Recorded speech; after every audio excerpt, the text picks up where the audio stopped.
Welcome to our roundtable discussion, Foraging, Fermenting, and Food Preservation's Opportunities for Sovereignty. My name is Sally Frey. My pronouns are she, her, hers, and I'll be moderating the talk today. I also want to thank Chatham Masters in Food Studies student Josie Martin for setting up the panel, and everyone who's worked behind the scenes on this conference. I just have a snapshot of how much work we've done, particularly the students, so thank you so much. We're grateful to have M. Karlos Baca here today, Ginger Brooks Takahashi, Melissa A. Kling, and L. Kling sharing their knowledge and experience with us. So thank you for joining us. A little bit about myself, very short. Well, I actually am very short, but my introduction is going to be short.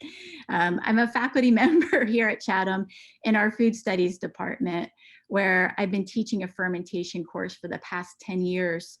I grew up in a suburb of Pittsburgh, but I spent my 20s living, working, and studying in Tokyo, a short time in DC, London for graduate school, and then Paris for culinary school. So back in 2002, I took a culinary school teaching position. I was a chef instructor in Pittsburgh, and I was asked to teach the corporate curriculum. The basics of how to cook were covered, but the culture and where the food came from wasn't part of the training at all. And food preservation and fermentation were not part of the daily practices in running our kitchens. Students are here to cook food and not read or talk about it, I was often told in meetings. For me, making yogurt at the end of the week with leftover milk seemed like common sense. Sending surplus produce or prepared foods home with students was against our policy, as was setting up food preservation storage space on the campus. By contract, 85% of our product needed to come from one corporate supplier. Our course books lacked any reference and sole authorship, and all royalties for the mandatory books were contracted to one person, one man, the white male president of culinary development. For context, this was a nationwide school, and we'd had 5 core classes, and all 5 of the course books, the authorship was to one person. I didn't know it at the time, but I was beginning to challenge the conventional food system and also culinary and food education and their structures. I pushed back, I worked around these issues, but I had to on such a daily basis on things that seemed like common sense, made me think deeply about the food system and the structures and the role that I wanted to play with working within it. Probably needless to say, I no longer work there. But now here we are in 2020, a global pandemic with so many lives lost and changed, social justice unit in such a monumental election year. This past summer, I found myself teaching fermentation for Chatham again after not having it on my roster for a couple years. And without being cliche, one of the greatest joys from the summer was foraging for berries with students on the campus, fermenting vegetables from our garden, exchanging jams, brews, and yes, a lot of sourdough cultures, and talking about food preservation traditions in a socially distanced, outdoor, safe space. And safe space, I mean in a lot of different contexts, which we can unpack today too. So in the darkest moments, I saw a glimmer of hope for a better future with our community. So this panel aims to pull from its speakers' wealth of knowledge and wisdom in a discussion about what sovereignty has and can look like in America, what models and projects are successfully working towards subverting a food system in which so many are oppressed and not heard, and in what ways the solutions lie in wisdoms and foodways that already exist. In such unique ways, everyone on the panel seems to balance working within a system while at the same time subverting norms. Also desire with this panel to lessen the gap between lived experience, lived activism, and academia. As I'd like to acknowledge is that the panelists are true knowledge keepers, and thank you for sharing your experiences with us today. So I welcome our speakers to please introduce themselves so we can begin our roundtable today. Just for some structure of the day, we've set up that we're going to share introductions in alphabetical order and give everyone a chance to introduce themselves. And then I have some questions that I'm going to ask. And then if you have questions as you're watching the panel, please put those into the chat box, and we would like to have time at the end to address those. So without that, I welcome everybody. Thank you so much. And Karlos, you're our first person who's going to lead us today.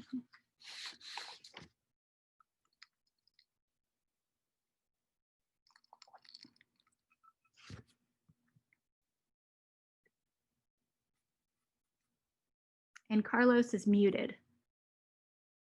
All right, you got me now? Okay.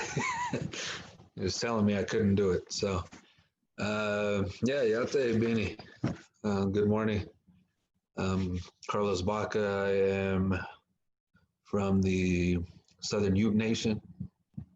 You can see on the screen, I'm Tewa Dene. That's means my first clan is Tewa clan, which is the Pueblo clan here in the Southwest. I am the founder of Taste the Native Cuisine, which is in its 11th year, working with pre-colonial indigenous foodways. Also a co-founder of the I Collective, which is a larger network of indigenous knowledge keepers, food keepers, seed keepers.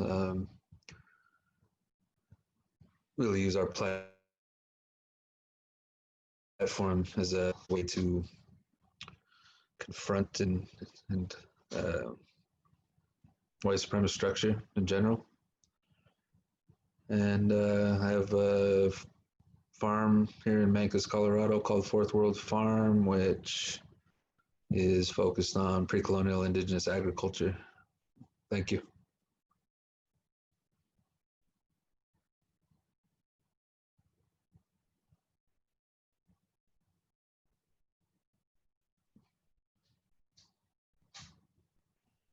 All right. Hi, everybody.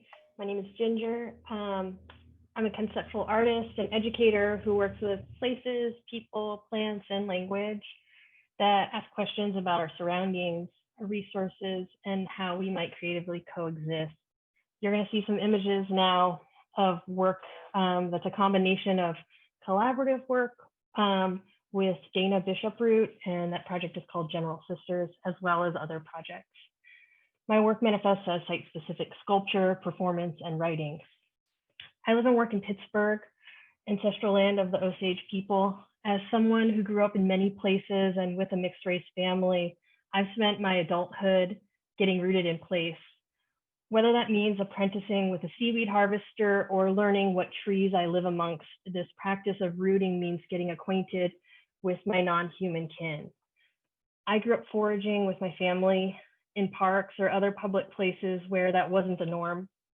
I was very aware of my family's racial and cultural difference.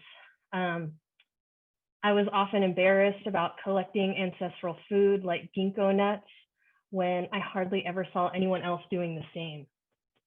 One of my fondest foraging memories is walking around in a logging area alone, my family scattered in the forest, all looking for warabi, fiddleheads, and I encountered someone's abandoned porn magazines. It was this foraging moment where I felt totally alone, yet safe in the forest, while also encountering my own sexuality. As a mixed race and gender nonconforming person who ventures outside the city to forage in areas that are primarily inhabited by white people and their Trump signs, I am very aware of my difference and the ways that my body is policed by people who perceive me as a threat. I think about the incident earlier this year in Central Park, where Christian Cooper, a bird watcher who is Black and queer, was perceived as a threat by a white woman walking her dog off leash. Thinking about who feels like they own spaces and who mobilizes the police, and the idea of the commons as a place where everyone, but especially non-land owning people, access resources available. be it firewood, water, plant matter, or for hunting or grazing. When I'm walking in state game lands outside of Pittsburgh, I realize I'm engaging in this historical space of the commons, and that we can also take these ideas about decolonizing our relationship to land ownership further, which leads me to Leah Penniman's writing on food and land sovereignty. Her writing appears on some of the artwork presented here, but I'll repeat some of it just to make sure the ideas are registered. Uphold everyone's right to land, honor the people who grow our food, eliminate food apartheid, support farmers of color, and invest in local food economies. Living in Pittsburgh the last 9 years, I've had the opportunity to spend time in the woods and surrounding city, getting to have relationships with trees and mushrooms, as well as learning how to cultivate healthy soil and food. For me, foraging and food preservation are inextricably linked folk traditions. When I find ingredients in the wild, I think about how I can preserve the flavor and texture to savor this special food and share it with others. And here, fermentation is a form of preservation. Brined, fermented chanterelles and oyster mushrooms will last a year in my fridge. Acorns, processed and fermented as well, are transformed into a pate or miso. Ramps are preserved in a salt brine in the spring and last throughout the year, used sparingly. Robin Wall Kimmerer's ethos for foraging guides me to challenge ideas about human dominance over nature, which leads to extractive practices and capitalist thinking about accumulating wealth. Know the ways of the ones who take care of you so that you may take care of them. Introduce yourself. Be accountable as the one who comes asking for life. Ask permission before taking. Abide by the answer. Never take the first. Never take the last. Take only what you need. Take only that which is given. Never take more than half. Leave some for others. Harvest in a way that minimizes harm. Use it respectfully. Never waste what you have taken. Share. And I'm going to stop there. There's a few more lines, but you can find the rest of the text in her amazing book, Braiding Sweetgrass. Thank you. Thanks for sharing that, Ginger. I really loved hearing you read it. My name is Melissa Click. I'm Associate Professor of Communication Studies at Gonzaga University in Spokane, Washington. I want to talk just briefly about a project I published in 2010 in the journal Environmental Communication with my colleague Ronit Rydberg, who's a postdoctoral scholar at the School of Nursing at UC Davis. Our focus was the role that food preservation plays in food activism, and also what role food preservation plays in people's lives.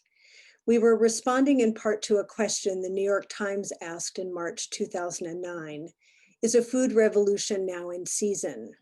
It was a time when people were getting more invested in sustainable agriculture through organic produce and gardening, farmers markets, CSAs, and the slow food and local food movements. People were reading Michael Pollan, Vandana Shiva, Alice Waters, and Carlo Petrini. And we were curious about how alternative food networks were impacting the global food industry, especially because most of the movements at the time focused on individualistic, consumer-oriented strategies. And we felt like that wasn't much of a revolution. So we were interested in exploring the practices and motivations for food preservation, arguing that food preservation utilizes memory, relationships, the senses, and a sense of accomplishment to create a new way of thinking about food that does have real potential to impact the future of our food system. So we asked, how could food preservation encourage a re-examination of the role food plays in our everyday lives? So just a caveat, we focused on canning. About half of our participants participated in canning. They also dried, fermented, and froze things too. But we chose to focus on canning, which again, as a caveat, has been largely a middle-class venture. It's targeted and appealed mostly to white middle-class women, particularly from World War II forward in the US. Non-white women were largely excluded from information about canning. Canning requires special equipment, investment in jars, large volumes of food, and of course, time.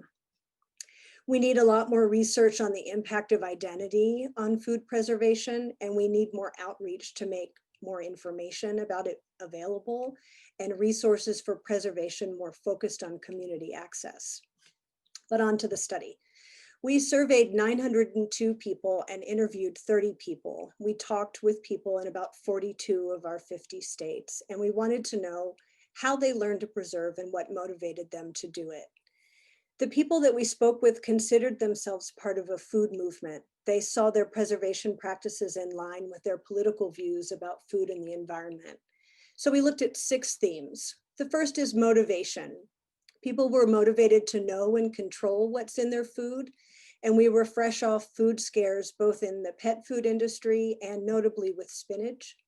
People were motivated to improve their taste. We connected this to the slow food movement in part. People were motivated to eat locally and sustainably and build relationships with local producers. The second theme that we looked at was memories. We found that a lot of the people we talked with had deep emotional ties to process and product. They saw preserving as extension of family tradition and connected to their ancestry. And they saw it as an opportunity to build relationships and strengthen bonds. The third theme was how taxing, both mentally and physically, preservation can be, working in hot not kittens, that would be terrible, kitchens, and the repetitive work of preparation. Fourth was sensory experiences, and this was one of my favorite themes, thinking about the way things smelled or sounded, the sound of a jar sealing, and then sights, looking at all the jars lined up. Folks also talked about pride in their accomplishments, self-reliance and security, comfort and pride. I think this will tie into our discussion of the pandemic. And then finally, deep connections. Folks felt that preserving offered a deeper understanding of and connection to the earth, connection with people across time. And we saw that this has a big chance to correct our disconnect from food generally. So other folks on the panel will certainly share their experiences that I think will underscore some of these things that we've pointed out. But just in closing, I'd like to say preservation has the possibility to subvert the capitalistic logic of the global food industry. And I think that the popularity during the pandemic suggests that it's a tool that people reach for to feel safe and secure. Thank you.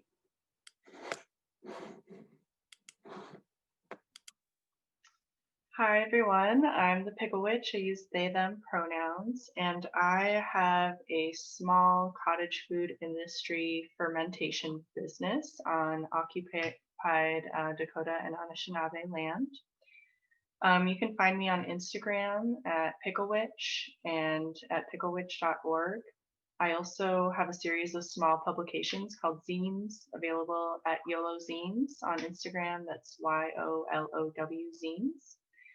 I first started my business when some friends were dumpstering for food regularly. So going and finding cast off vegetables that were, past peak freshness, but were still perfectly good produce that was just getting thrown out. And this was kind of like the golden era of dumpstering in the cities before places started locking their dumpsters. So there was just so much to be had. And we kind of had to figure out a way to deal with all this produce.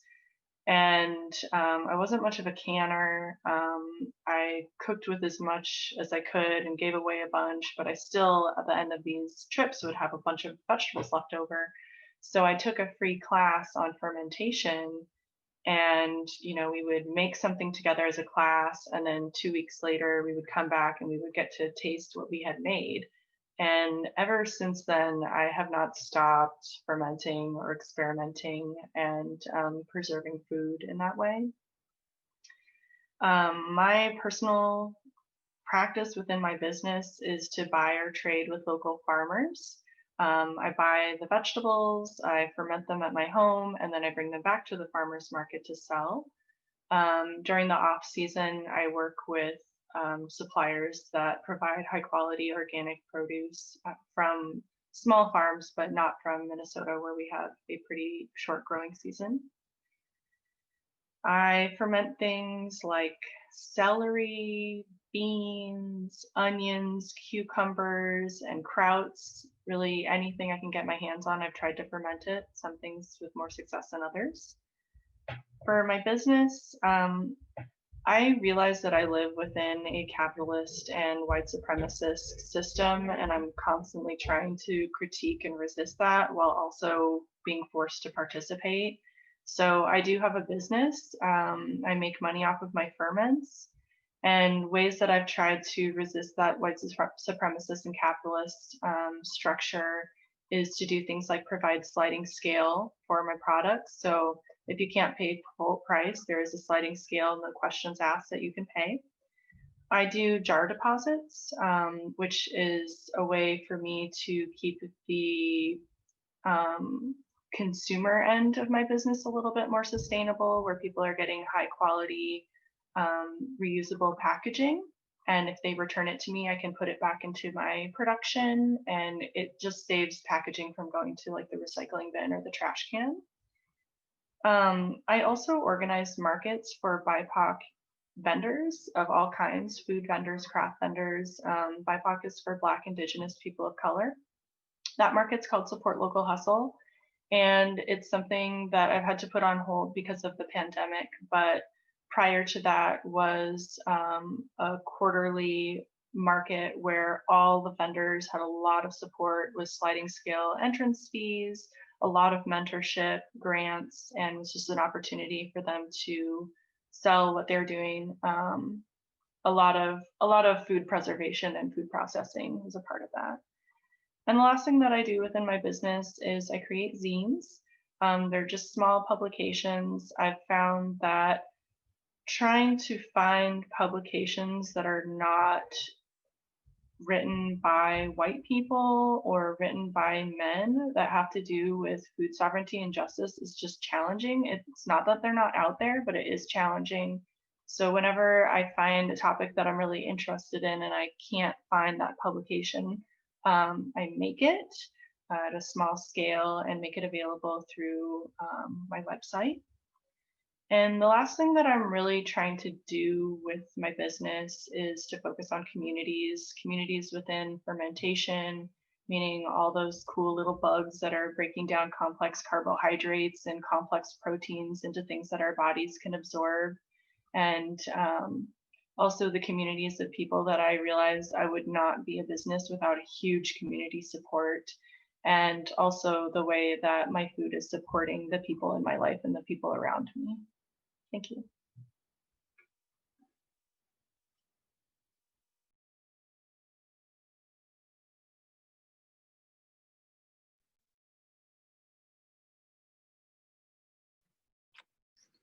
Thank you, everyone, for sharing your background with us. And I think the pictures that you all shared were great too. I want to start off, and Ginger, I'm going to call you out just to make sure you know that I'm paraphrasing a question you had brought up, but if I don't get it right, please rework it. Okay. So no problem. It's for the group here, but this is something that you've inspired, and I loved it. And I want to hear what everybody's thoughts are. And then before we dig into some of these deeper issues, your question was, what is the flavor or food interaction that first inspired you to live the life that you live or pursue the projects you worked on? And again, Ginger, you kind of like started it within yours a little bit, but could you lead the discussion by answering your own question that I've been thinking about it, just for some context for everybody who's listening in. We had the shortest of short How to Zoom 101 meetup. Yeah. And that was one of the things I've been thinking about it ever since. So why don't you start us off, Ginger? Sure. The first thing that popped into my head is persimmon. And I don't know if it's necessarily like the first, but persimmon is a food that I grew up with, and I consider it ancestral food. And what's interesting is that when I came to Pittsburgh, I learned about the American persimmon, which has the exact same flavor as persimmons that that one can find in Asia and that are really popular in Asia, but they're completely different. They're tiny. They're like this big, and they fall off the tree and they just land on the ground when they're ripe. They just plop down and they smash. And so harvesting them is this incredible process of picking up all these like accidents that happen. And they're so beautiful. They're jelly when they're raw because they just already blended themselves. And it's the opposite from the varieties that are more popular in Asia. People take this time to peel them, dry them, and then massage them. But yeah, it's this incredible folk tradition where these fruits will be tied up together and hanging up, and they look like they're decorations, but they're really in process. So I relate to like the sensory side of it, the visual side, the process side. So yeah. Okay. Yeah, and persimmons, it's a really interesting one because in classes over the years, it's something that students actually introduced to me as a flavor. I'd spent some time when I was younger in Tokyo and tried a persimmon, but just like you said, I hadn't had something, it wasn't within my childhood flavor memory of coming from Pittsburgh. Thank you. Anybody else want to share one?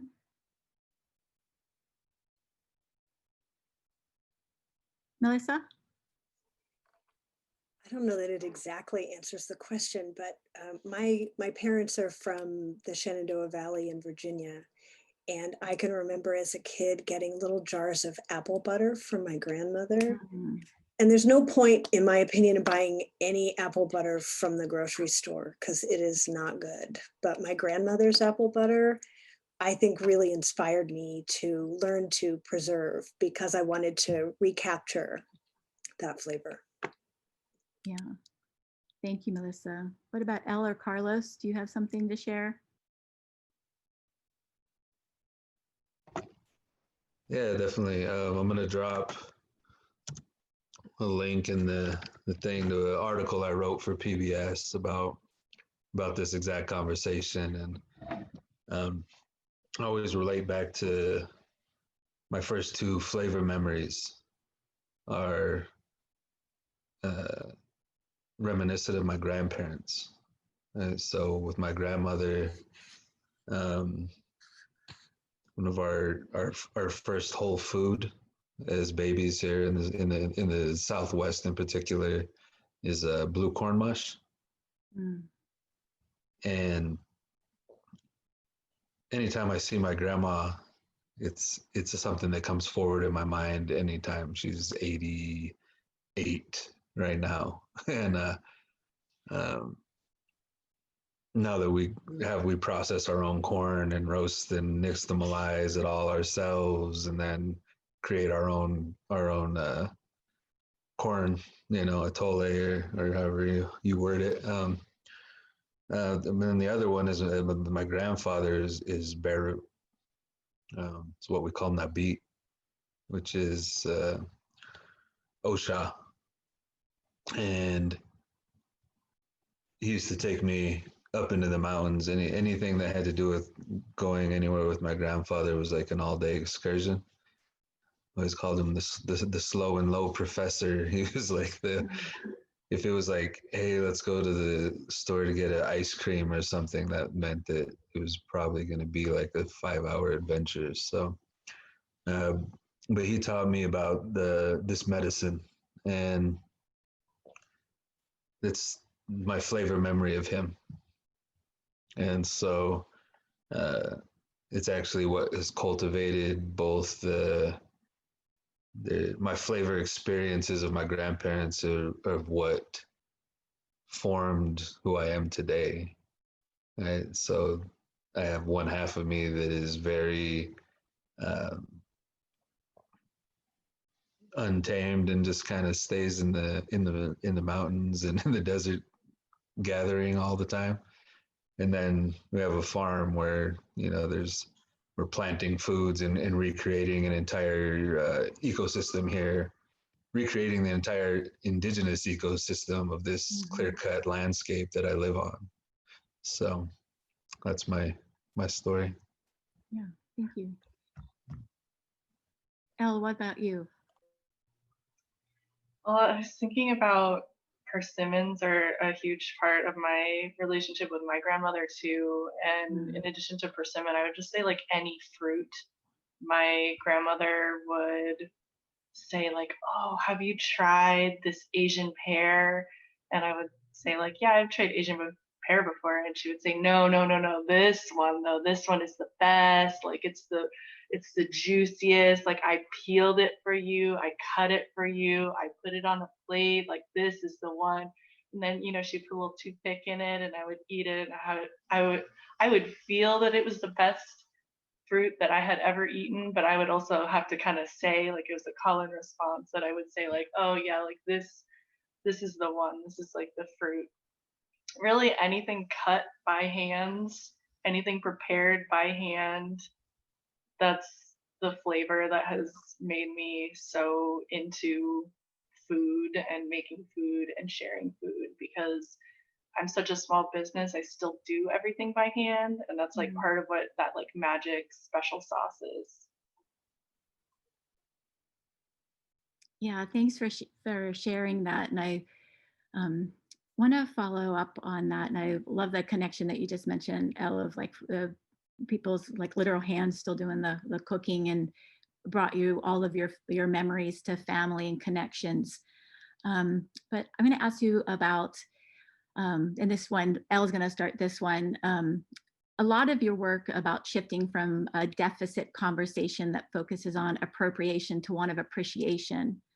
And I haven't read your zines, so can't wait to order them and incorporate them into our class structure. But the question for you and the group is, how can we appreciate cultural food practices and acknowledge the value of community, accountability, and seasonality, among others, as necessary elements of an equitable future without appropriating them? So I think this just comes up so much, is like, not that there's one way, but how can we at least do it better and with a focus of trying to do it right? So, I mean, anybody can start this. And Elle, if you want to, because you've written about this, and this is something that when I look at your work, it came through for me. Yeah, so my most favorite food publication that I've worked on so far is called "Did You Eat?" And it's just that question that like you can ask each other in any language, and you don't have to even understand the mother tongue, but like how to say like, "Did you eat?" or "Are you hungry?" or "Have you had a meal?" And I think that is what I call food culture. It's just that understanding that we all have that's universal. The deficit mindset that I am referring to is when we talk about appropriation all the time. It's a hot topic, and I think it's hot for a reason, because it happens all the time. But I don't really want to engage in the deficit mindset of, oh, we need to perform our traumas and we need to tell people all of these like bad food experiences that we've had with people stealing our culture, because the people that we're teaching, they're not going to listen. The people who are colonizing our food culture are not going to listen. So, and it's still valuable to do that work, but for me personally, what I wanted to create around was the different side of that, where we're talking about the appreciation and the value and our cultural, like the universality of food culture for us. So I did a call that was just for anyone who identified as Black, Indigenous, person of color to write about food. Very open call, and some of the things that we got back were like very beautiful. Like some of them were trauma based, about like someone saying, in the school lunchroom that their food was disgusting, or another person like dating a white person and having them like say bad things about their food. But a lot of the things are about like watching my grandmother like cook with her hands, or like washing rice the way that like my mother and her mother did before her. Like there were a lot of pieces that show more acutely, I feel, how appropriation and how the theft of culture is such a big deal, is because you're getting that like emotional connection to the food and the rest of the work. Yeah, beautiful. Thank you for sharing. Karlos, you look like you're about ready to say something. So Karlos, could you join in? We welcome your perspective, and there's been a couple comments in chat to bring you into the conversation. I saw that. That's what I was laughing about. Yeah, I mean, it's really, anytime cultures cross, there's going to be an appropriation, right? I differentiate a lot between appropriation and misappropriation. Thank you for making that distinction. I think that's great. Yeah, I think there's like this huge chasm, right? When you talk about like misappropriation from an indigenous perspective, and like I'm looking here at everybody on this panel, right? And if you're not indigenous or Black, you're part of colonization of this place, you know? And it's a really, really fascinating conversation that a lot of us have been having for years. And, you know, like we've called out the Rick Baylesses and everybody, right? It's like a regular occurrence, and I'm gonna call out cultures lacking for not having a better way to describe it, but I think that there's a lot to be said for a lot of colonizer herbalists and food fermenter forager folks have really taken on the work of understanding that to become rooted, you need to know who your ancestral relatives are, right? And those beings came over with everybody that's over here. Mm-hmm. You know, your plants are here. Like your ancestors brought your medicines with you and your foods with you. And so we're seeing a lot of resurgence of people really stepping away from even taking any indigenous foods, you know, and just stepping away from harvesting those things, because the reality is, for us, our ability to gather and our ability to maintain our indigenous foodways is just stripped layer by layer by layer. And indigenous warfare against indigenous food systems is ground zero for the destruction of our people. So the fact that there's actually been some recognition that that's the case, and that people are beginning to get to a place where they're comfortable stepping away from our foodways and stepping back into their own as a means to become rooted in this place, I think is really valuable and really important. Yeah, thank you. Yep. Melissa or Ginger, do you want to? Yeah, sure. I was thinking about when I work with young artists as an educator, I really encourage them to tell their own story. And I always relate it back to the writer Dorothy Allison, who says, like, telling your own story is like the strongest story you can tell. And like Karlos was saying, like Elle was saying, to like really look into what you're connected to already, and start there. I think that's a really important place to begin.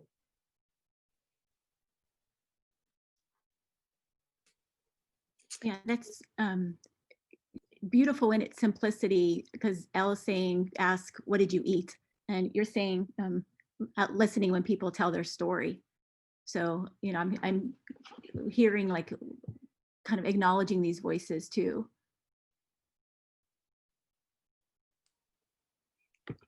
Can I Did you jump want to in? expand on it? Or Yeah. Melissa, you have a comment?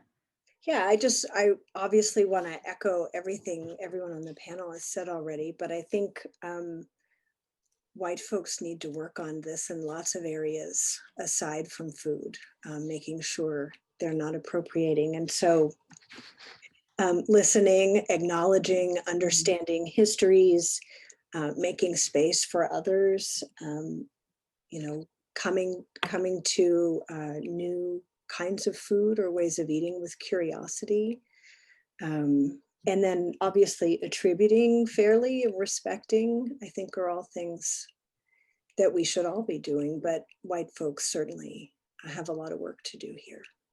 Yeah, certainly expressed in the current moment too. And Melissa, I'm going to follow up with you on something. And I read your article. Thank you for your work and participation too. And I'm going to quote your own words, which I actually hate when people do to me, but I'm going to do it back to you. And so in your work, you say, unlike the dominant discourses of food movements, which encourages an individualistic, consumer-oriented politics, food preservation emphasizes connection and relationships, and thus has the potential to subvert the capitalist logic of the global agro-food industry. Could you elaborate on this? And then as a group, I think this really relates to everyone's work, because discuss the importance of community in your visions of a more environmentally and socially sustainable food culture. So if you want to like expand upon that to talk about community. Yeah, I think the other folks on the panel are living this. As an academic, Right. my focus is on scholarship, and then of course I preserve in my own life. But I think that when we try, as I think, as I mentioned in the, well, maybe forever, but certainly in the early 2010s, folks trying to change our system by purchasing things differently. Purchasing things differently is important, but I don't think the trouble that we're in is going to be solved with individual people making different financial decisions. I think it needs to be a restructuring of the way that we think about food. And so what I like about what my fellow panelists do is connecting with community, reclaiming history, you know, building relationships that are sustainable. When I think about a lot of the headlines when folks started to go into lockdown at the beginning of the pandemic in the US, reading headlines about farmers being unable to get their food to folks who were hungry on other sides of the country or world for that matter, hearing stories that food was rotting and going to waste. You know, folks not being able to quickly decide how to move that food around so folks can get it. I just think there are a lot of things that are really broken, and it's going to take more than, you know, folks choosing to buy something differently to restructure. And for me, and based on what we've talked about so far, there's a lot of history, relationship building, and connection in food. And I think we need to get back to putting that out front of the decisions that we make. Okay, thank you. Who wants to follow up on if anybody has any points on community in your visions? I think it seems to be clear in your work. Does anybody? Karlos? Yeah, I'm just talking a little about what here in the Southwest, you know, there's pretty rooted in farming, and so I would say with the pandemic in particular, and with the illusion that this food system creates, really those two things merging this year really brought forth I couldn't say how many people planted their ancestral fields this year, but it was pretty massive. I think between the Indigenous Seed Keepers Network, and Bears Ears Coalition, the Utah Dene Baca, tons of local farmers, just in general. People are running out of seeds, right? And with that being said, it really brought to light, like, just previous to the advent of COVID really hitting hard, we had started doing weekly Zoom meetings.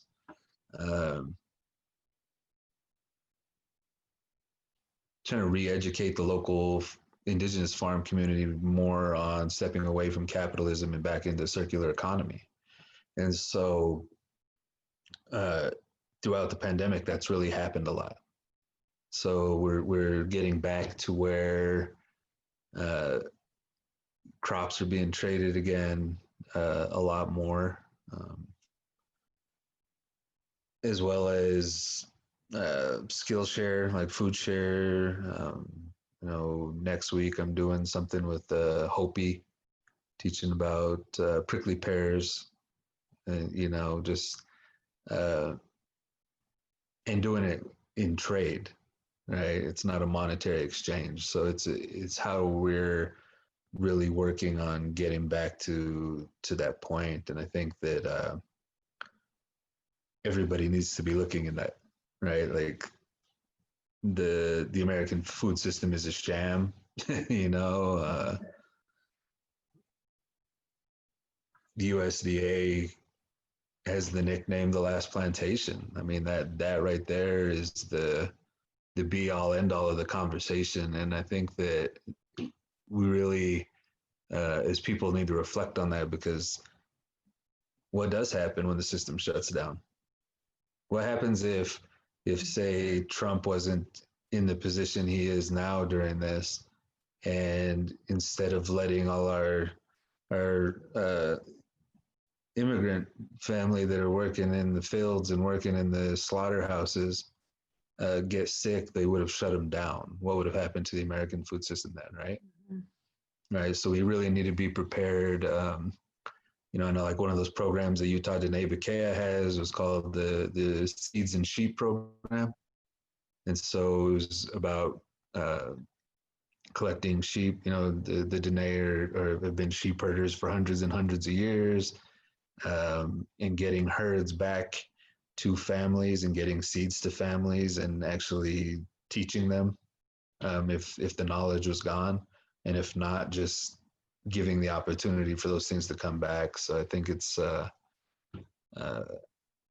created a revival, in a way, of what it means to be sustainable as people. And so that's how that looks here at home. It's really interesting because your discussion on community followed so perfectly on the images that Melissa raised. That, I mean, I can still see them start at the lockdowns, where you have the juxtaposition of pictures of farmers dumping their milk, this surplus of potatoes, but then never seeing such long food bank lines at the food bank. Here in Pittsburgh, there were mouths. It was this juxtaposition, that contradiction of want amid plenty that we've seen so much of. And then you've given some pointers there, Karlos, I think, that are really kind of that we can see, John, but just open for everybody. It's like, how do we ensure that the opportunities, and I'm kind of taking one of Elle's suggestions here and not looking at it a little bit differently, but these opportunities represented in these images, how can we ensure that they aren't lost? So what can we do within this moment? And I'm just scanning kind of quickly some questions that come through in the chat. That seems to be something that can hit upon this idea of community and opportunities. I guess I wanted to share, uplift the work of Soul Fire Farm and the Northeast Farmers of Color Network, and the work they're doing about reparations, and specifically around land. And basically starting with the principle that our food system is built on stolen land and stolen labor of Black, Indigenous people. And so I put the link to their project there. But yeah, thinking about community is such an expansive question. I think it's important to think about specific communities. Is it like kind of like, are we thinking about our geographical community or ideological community? So yeah.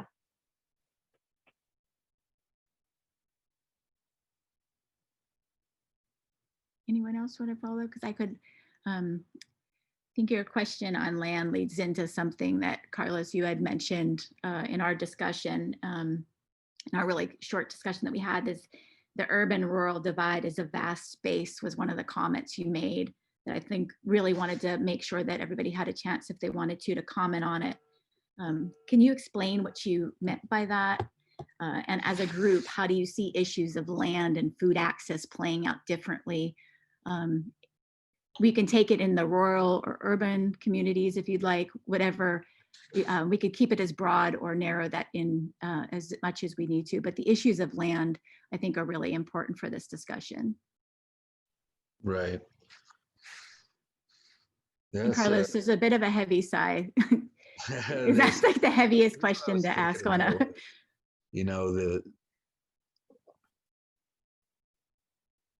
like rural is in like Midwest GMO farmers, or rural is in 30% of the Navajo Nation doesn't have electricity and water and lives on dirt roads, and can't use any local water system because it's poisoned by uranium, right? Right. There's a lot of different, there's a vast differential in indigenous rural and rural, you know, and then even that divide is pretty wide into the urban setting. So,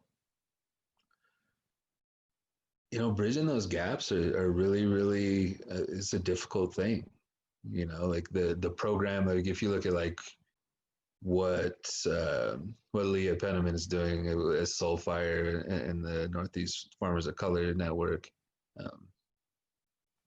I've sat at the table with them, you know, I've sat at Soulfire and had a meal and discussed things at length, you know, and I think it's. And let me just interrupt a second. This maybe goes both to Karlos and Ginger. There's probably many people listening in who don't, this is the first time they're hearing Soulfire, and now they've heard it twice. So let's like backtrack a little bit. And can you share a little bit more about what they're doing that has been impactful to you?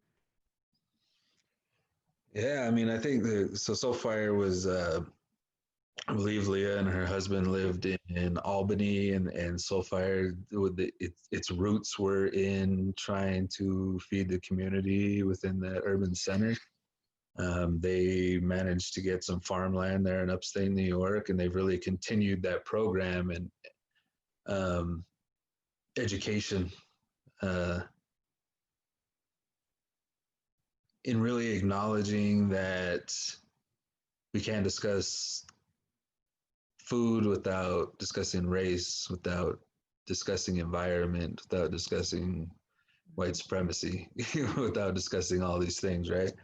And so they've created programming there at the farm that, you know, goes pretty much year round. That's full education from seed to politics, right? Like it's a really, really vast thing. And they're also working with the ancestral people of that land, even though they don't live in that space anymore. They're working on turning some of that space or all of that space into a land grant that's going to host the tribe. Mm-hmm.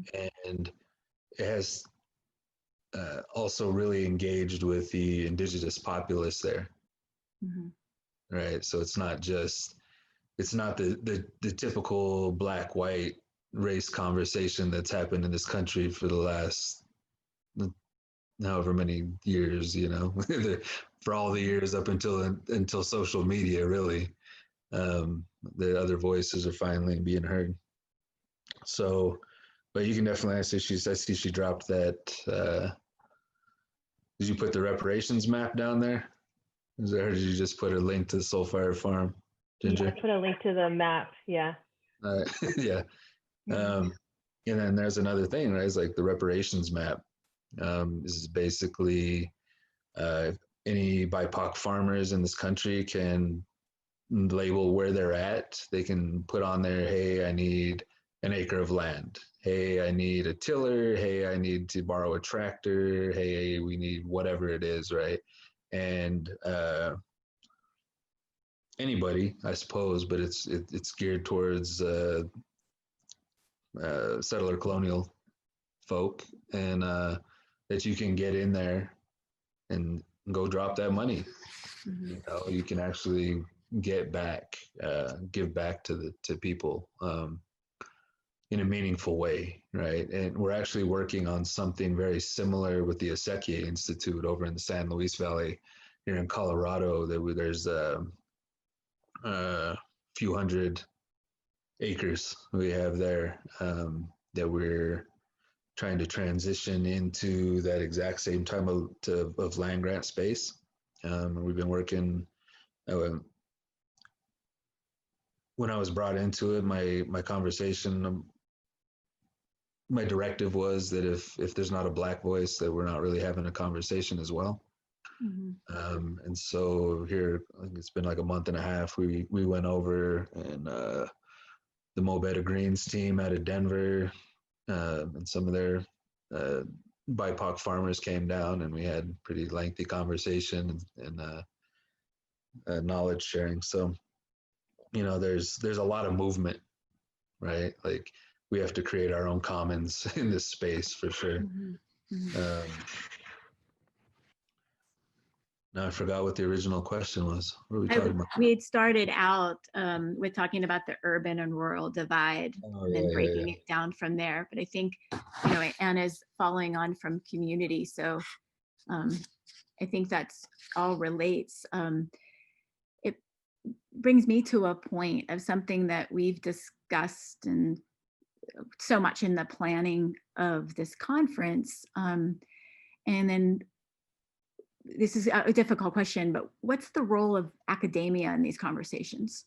So, and is it impossible, certainly impossible to talk about our current food system or any vision of change without also talking about privilege and power, and thinking about who we designate as knowledge keeper, who feels like they have ownership over spaces and land, the intersections of race, class, gender, sexuality, and more. How can these relationships between academics and practitioners be strengthened? And I think we're like touching upon that in some ways. But what are, you know, your like open thoughts and suggestions on that? We're all navigating spaces, and how can we continue to strive to do it better? Certainly hosting this conference is coming out of an academic institution. We wouldn't be in the space without it. But what are some of the things that we can continue to build upon?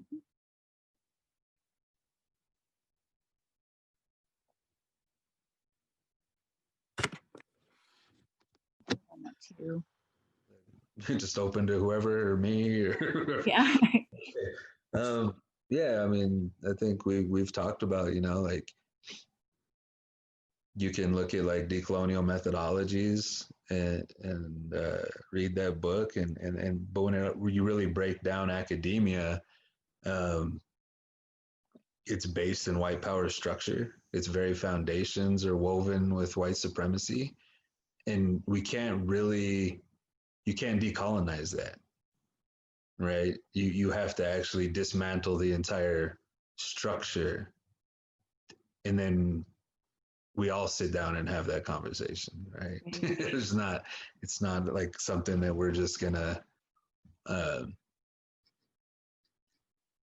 had a talk yesterday as well with Texas Tech, and you know, it's like I had that same conversation. It's like, what do you do in those circumstances? Because one of the questions was, can you recommend any books on foraging in this region? And I said, much like academia, anytime you're a person of color in general, you have to weave in and out of all these visions of your people, right? You have to, all these negative viewpoints. And it's the same way within the foraging world and the foraging books. That's all these things. It's like you have to understand that you're going to get triggered. It's even doing that. So like when it comes to academia, we really, another part of what we're doing over in the San Luis Valley, and I'm working with you guys, one of your constituents is he's a professor at the University of Washington, is Devin Pena. And our ultimate goal for that space is to create an Indigenous university based solely in Indigenous knowledge of this place.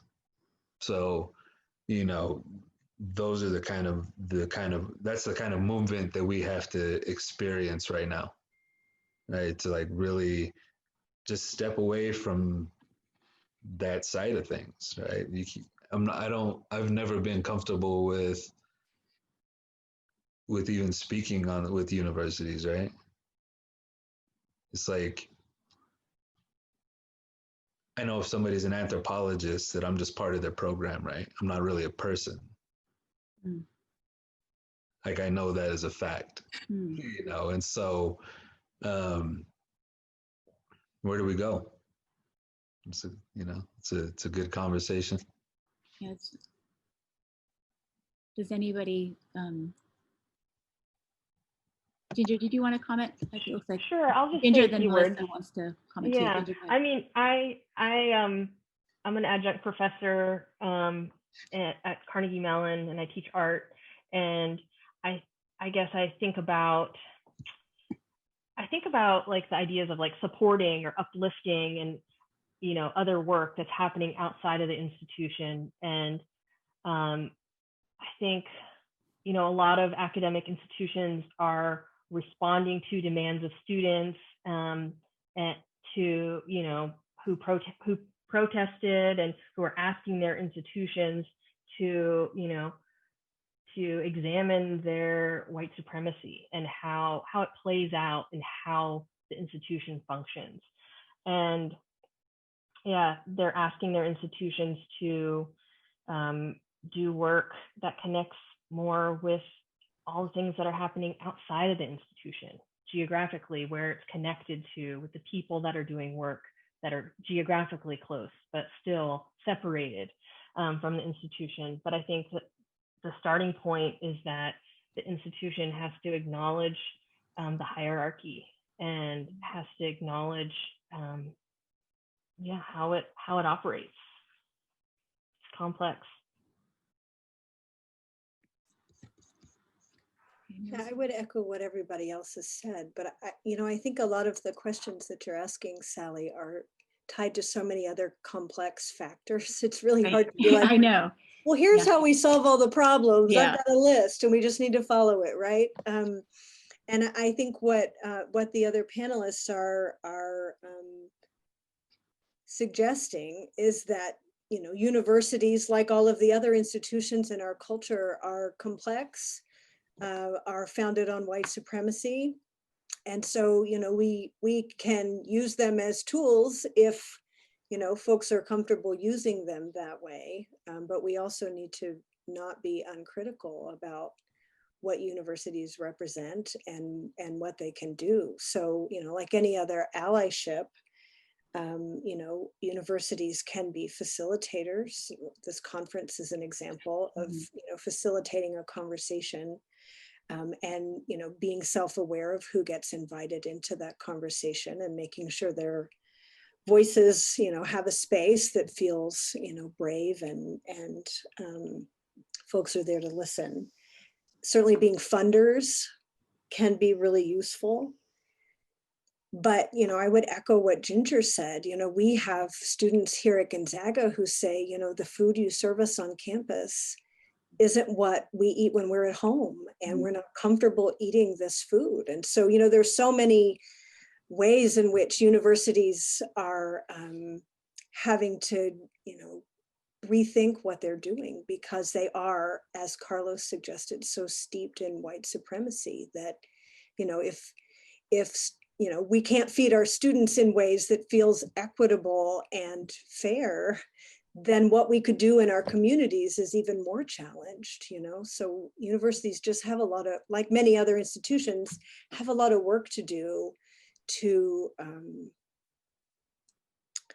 I don't even know what words to use, not correct the wrongs, because I'm not sure that's possible, but to be more self-aware and more open to doing things differently. Mm-hmm. And, I want to acknowledge just really respectfully the comments within this space. You can take for granted perhaps that these messages are often discussed and heard within a panel like this, but they're talked in small groups and not often spoken about in a way that you have an audience that can hear it, and you're going to create thought and plant seeds amongst students working now and have different ways and different directions to pursue these things that they're advocating for. So thank you for sharing that. And I'm trying to scan the questions in the chat. Oh, Elle, please join in. I just wanted to thank Karlos for saying what you said, and that I've recently been made aware of a project called landgrabu.org. I'll drop the link in the comments. And it's for people who don't know, the United States government stole a bunch of land, sold it off for very cheap, and used the money to fund universities around the country. And so when you say that the university and academic system is not able to be separated from white supremacy, I think that's a perfect example of how. I would say like that. If you look at Brown University, right? This is an Ivy League space. Was not only a slave owner, but a slave trader, right?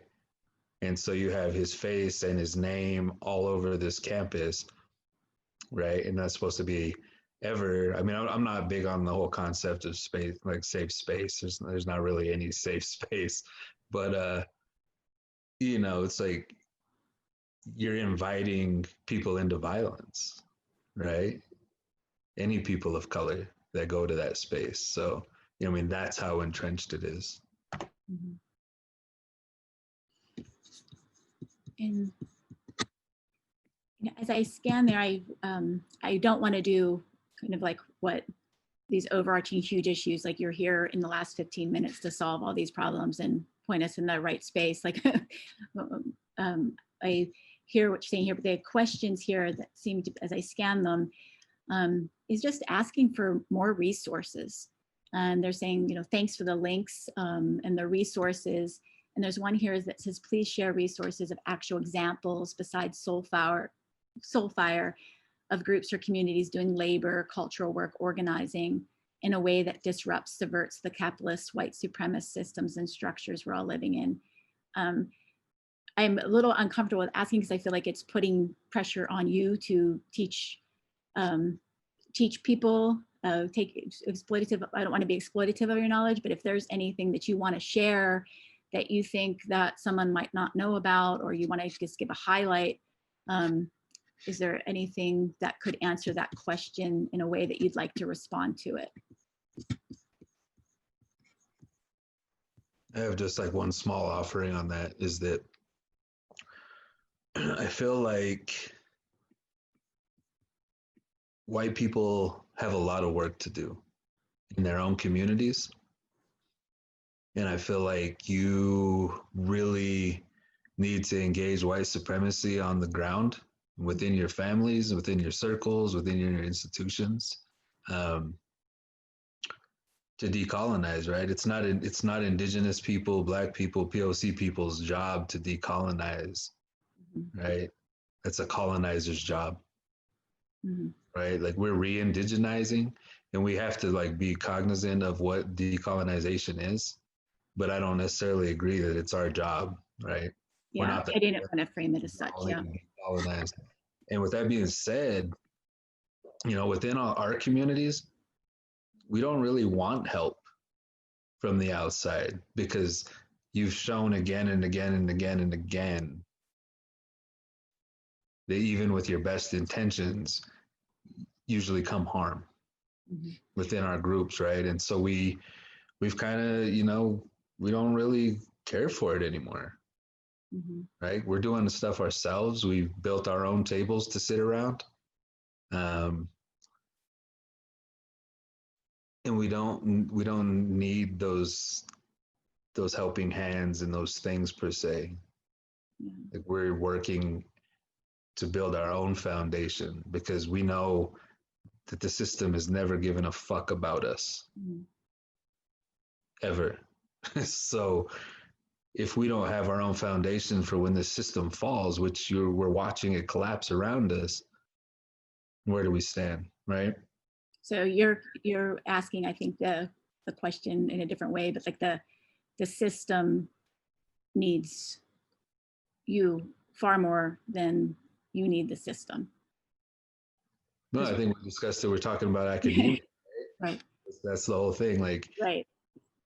If an anthropologist comes into my community, right, to study us, they have to come to study us, right? Without us, they don't exist, right? And without them, we're doing just fine. Right. So yeah. That was another kind of, I keep having these truth bombs from our little short conversation, but you said in a comment was that nobody was hungry before capitalism. So, and I think that relates to the comments here as well within these capitalist structures. And a totally different question, I'm just scanning these chats and there's a lot of asks for give us references for what's going in communities and concepts, but on a different one is a question about foraging etiquette. I think this is an interesting one. Can you talk about forager etiquette in your favorite, and how can your favorite ways to be responsible and considerate forager? I guess I feel like I addressed it a little bit in the beginning, in quoting the Robin Wall Kimmerer text, but I'm happy to share it again, or I guess I would just throw it out to everybody here if there's anything you want to add to that.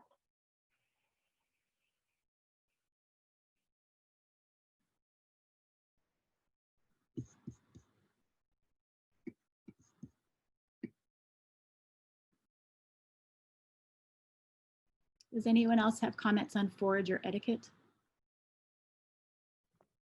Karlos? Yeah, I hate taking up space, right? Like I want. You're all here, and it's a little awkward because it's like you're all muted. If you want to make a comment, just raise your hand, and the panelists you can be unmuted. But please feel free to. I mean, that's what I do for my well-being. I mean, not just my well-being, but my very existence, and like, it's what I'm most known for is that I wish I could show y'all my pantry, right? There's just here in these mountains alone, I use over 300 plants, right? So, and I travel nonstop. So it's insanity. Like I walk into my own pantry and I'm like, oh, well, this is what food sovereignty looks like. It also looks like insanity on another level. But I think it goes back to cultivating relationships. It's like, if you're going to start gathering in, see, I don't even like use the word foraging anymore. I'm like really trying to move away from that word because it comes from an academic white space and it's always been put on us like we didn't have or something when we had 700 million, 100 million people here and we all ate just fine. Like we had to go around foraging for stuff, and it's like now we're just living our lives and gathering stuff and eating, right? But to even get into that space, I believe, like for myself, you have to spend time with each individual plant. You have to learn its name, all of its names, hopefully its indigenous name. You know, and actually just spend spend a few days just with that one individual, talk to them. You know, like we don't separate our plant relatives from our human relatives. You know, they're an actual being, and their medicine or their food ways are something they shared with us. It's not a knowledge that we gained.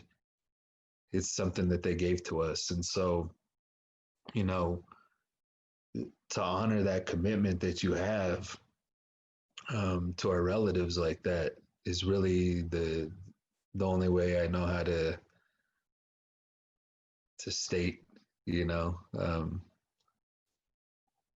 how to even get into it. You have to just really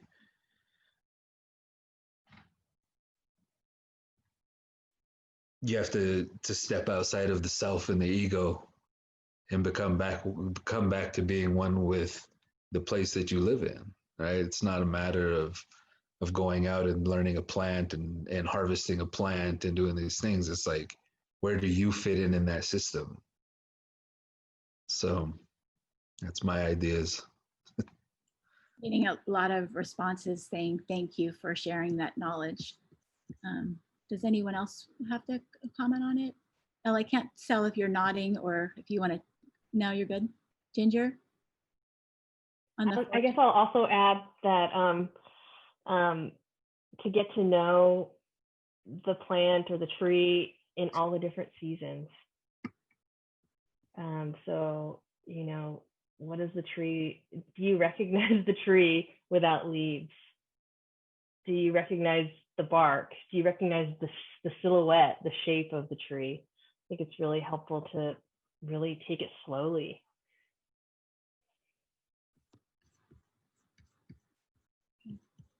Another question here that excuse me, reading as I said out loud. It says, how can we manage the intersection of land care, or no, that's just disappeared. Okay, so.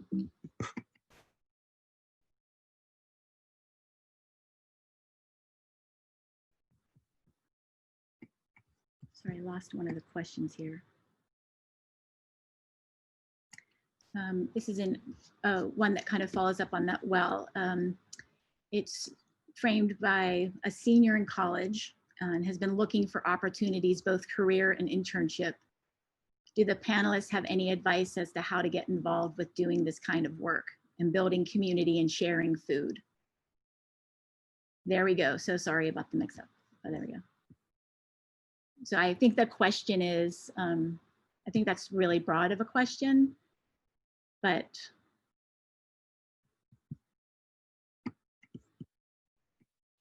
that's kind of, does anybody have any advice? I would say work on a farm, you know, try a bunch of different things, see what you're into, and listen to your body. And yeah, just really listen to your intuition and check in with yourself and do some research on what is around you. Yeah, I think that was good follow-up.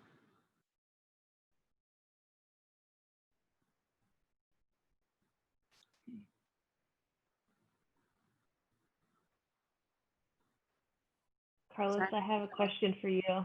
Okay, yes.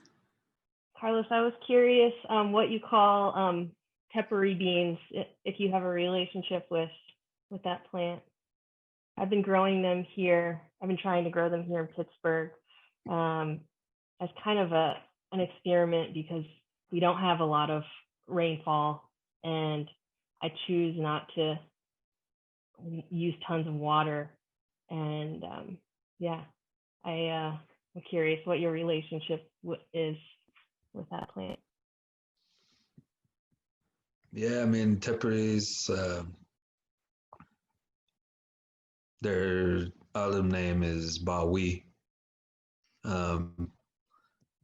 They are like further south from here, like they're more like southern Arizona, from like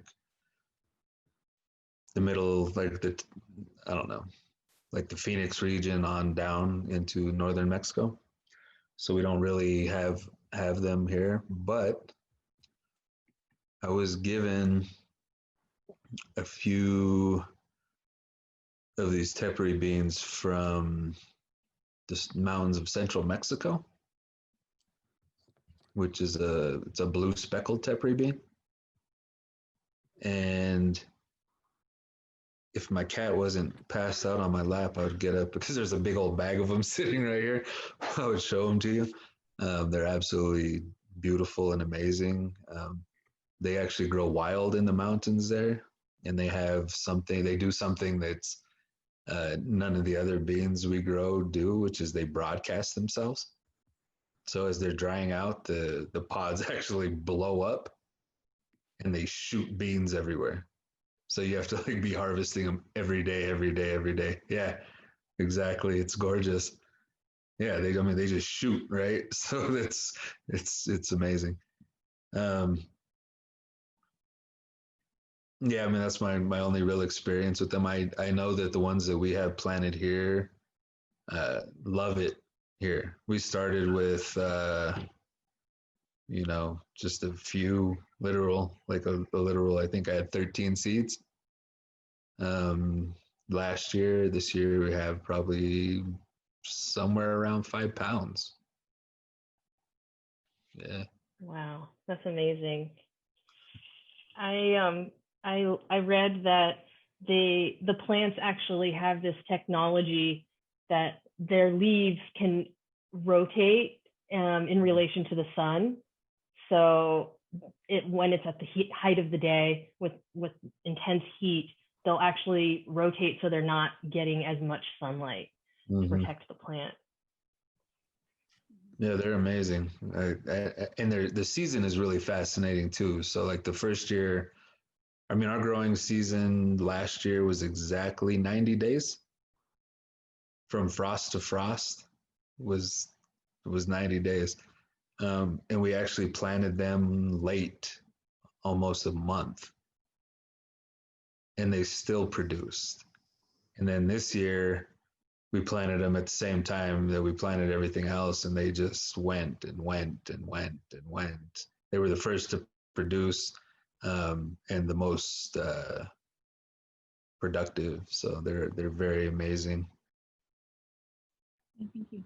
We only have a few more minutes, and does anybody have anything that they wanted to share with the audience before we have to log off that you didn't have a chance to come to today? There's one other question, and Melissa, this is something actually that you had posed. I think that's a really good one that comes up a lot is, are there any tools or useful tools or messages have been useful for sharing this knowledge about food preservation and fermentation with particularly marginalized communities? So is there any kind of tips? And Elle, I feel like that's, in a sense, it sounds like that's something that you're able to reach within your business. And there's so many people on this panel that would be interested in hearing how you're subverting a system. I bet on that, if you don't mind speaking about it. Yeah, so the question is, how am I reaching communities with the knowledge of fermentation? Yeah, and this specifically is marginalized communities, but I think with you're setting up your structures of pay what you are able, but take it other direction that you would like to. Yeah, so one thing that I think is a barrier between people that I work with and the knowledge that I have about fermentation and food preservation is a fear. And I think that this fear has come from like our corporate food systems being like, you're gonna die if you can your own food, or if you take any, you know, milk and turn it into yogurt, like it's not safe. The only thing that's safe is like ultra pasteurized food that has no nutrition left in it or has limited nutrition because it's been, you know, sterilized or irradiated even. And I think that I keep that in mind. So when I teach classes, I love teaching classes. And my classes are either free or sliding scale, depending on who is paying me to do the classes. But I always start out by asking people, just tell me, you know, introduce yourself and tell me the worst fear that you have about fermentation or your worst fermentation disaster. And as people are going around the room introducing themselves, I'll make some notes about what people are saying. And I can usually address those fears pretty easily with just like a little bit of science and a little bit of like some, I've tried this and I'm living proof that you can do this. And, you know, yeah, to reach, I don't really like the term like marginalized or oppressed communities, but just like to reach the people that are in my community. Lots of queer and trans people tend to take my class, which is really cool. And I feel like I don't have like a specific way of getting to those communities other than being who I am. Like, I think people see me as queer and trans, and they see me as like a not white person, even though I am a settler on colonized land. And I feel like that can create some connections. So I think like having teachers who are not, you know, white men is very helpful. But as far as like what I like to teach and how I like to break down those barriers, I've read, I know that we talked in our introductory conversation about Sandor Katz, but I wanted to also bring into the conversation a science journalist named Ed Yong, who wrote a book called We Contain Multitudes, Yes. which is a book not specifically about fermentation, but just about the coevolution of animals and bacteria and how we are really holding each other up. There's also a zine series that I like called Edible Alchemy. They are from Canada. They've produced a couple of zines. One is called The Microbial Circus.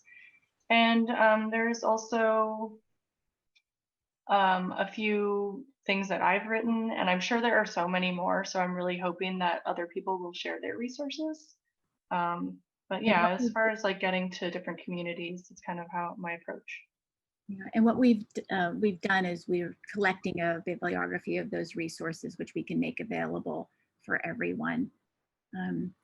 So I wish we had longer to chat because I feel like we're just starting to even like as a small panel get to know one another. So I know it takes a lot to just jump on a Zoom and instantly be asked these heavy hitting questions. And but thank you for sharing your knowledge with us today. The chat is just full of thank yous for sharing the knowledge, and don't underestimate the power just hearing things differently can have within the communities. So thank you for sharing your knowledge, everyone. The next panel, it says you're going to take a quick virtual trip up to Edenhall Farm for a restful moment at their goat pastures. Feel free to enjoy the virtual petting zoo as we break between panels. The Storytelling and Social Change Food Narratives for Liberation panel will begin at 3 p.m. Eastern Standard Time. So thank you, everyone.